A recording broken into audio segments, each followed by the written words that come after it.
أيها الغزالات، فقط بعجين واحد غادي نتحصلوا على 4 الأشكال ديال الحلوى ديال العيد. كيجيو رائعين لذاذ في المذاق، والأهم أنهم كيجيو هشاش ومقرمشين في نفس الوقت. بالنسبة لهاد الحلوى كتذوب في الفم رائعة، أشكال مختلفة ونكهات مختلفة فقط بعجين واحد وبدون بيض. كتجي واحد الحلوى اللي رائعة. اول حاجه كنحتاجوها ربعه ديال الزبده، 250 غرام ديال الزبده ديال المارغرين للتوريقه. البنات من الاحسن انكم تستعملوا زبده ديال المارغرين، ما تستعملوش الزبده ديال العلبه حيت كتطلق الزيت. من بعد غنضيف هنا كاس ديال السكر السنيده اللي كيكونوا الحبيبات ديالو رقاق، وكاس ديال سكر كلاصي. الا بغيتوا الحلوه ديالكم انها تجيكم هشيشه بزاف راه كتستعملوا غير سكر كلاصي. هنا من بعد درت رشه ديال الملح ودرت 2 اكياس ديال سكر الفانيلا باش كنسمو العجين ديالنا.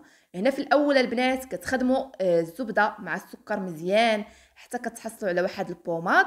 من بعد هنا غادي نضيف 2 كؤوس ديال زيت نباتيه، وغادي نخدم المكونات ديالي مزيان بهذه الطريقه. كل مرحله البنات حاولوا انكم تخدموها. هنا كيف ما كتشوفوا كنتحصل على واحد الكريمه. من بعد غادي نضيف هنا 2 علب ديال الياغورت، ياغورت طبيعي بدون سكر، يمكن لكم تعوضوهم بياغورت الفانيلا. هنا من بعد كنضيف واحد الكاس ديال النشا. بالنسبه للنشا البنات ضروري انكم تضيفوه في هذه العجينه حيت هو اللي كيخلي لنا العجين انه كيجينا هشيش وكيذوب في الفم. هنا من بعد كنخدم المكونات ديالي مزيان حتى كتحصلوا على واحد الخليط اللي كيكون كريمي. وهنا من بعد كتبداو تضيفوا في الدقيق، وضفت هنا 8 غرام ديال الخميره ديال الحلويات.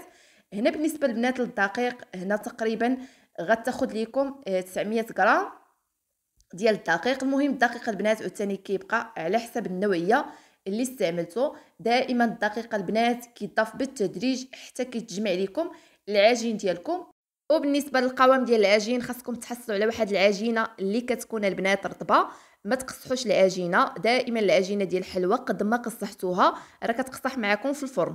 هنا من بعد البنات الجزء الاول قسمت العجين على 4. الجزء الاول غنكهو بفلون بالنكهه ديال الكراميل، يمكن لكم تعوضوا الكراميل بالنكهه ديال الفانيلا، المهم كيبقى لكم الاختيار. غادي نوضعوا في واحد البلاستيك الغذائي. والجزء الثاني البنات غادي نكهو هنا بواحد الملعقه كبيره ديال الكاكاو المر. وهنا من بعد غادي نوضعوا في واحد البلاستيك غذائي ايضا. والجزء الثالث البنات غنكهو هنا بواحد 2 معالق كبار ديال الفيرميسيل على شكل الوان. يمكن لكم تكتفيو غير باللون الاسود الا ما كانوش متوفرين عندكم الالوان.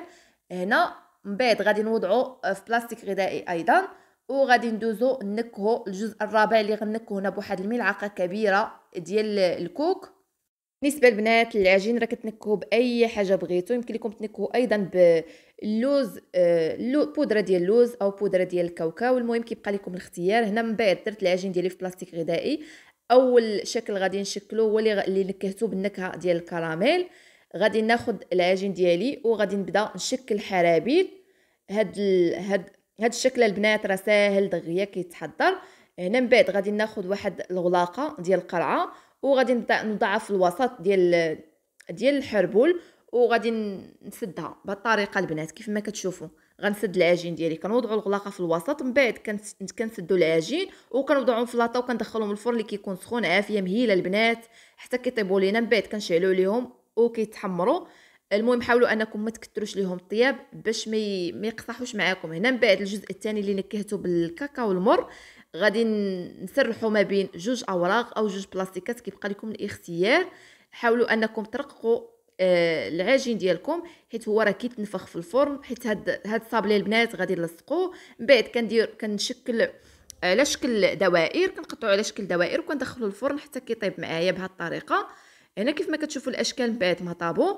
هنا بالنسبه للجزء الثالث اللي نكهته بالنكهه ديال الكوك كنحاول انني نسرحه وكنبدا نقطعو بهذا المرشم. بالنسبه للسمك ديالو البنات كنخليه غليظ شويه حيت هو ما غاديش نلصقوه. من بعد كندهنو بابيض ابيض البيض وكنفندو في كاوكاو مهرمش. من بعد كندخلو الفرن يطيب بنفس الطريقه البنات اللي طيبت به الحلوه الاولى.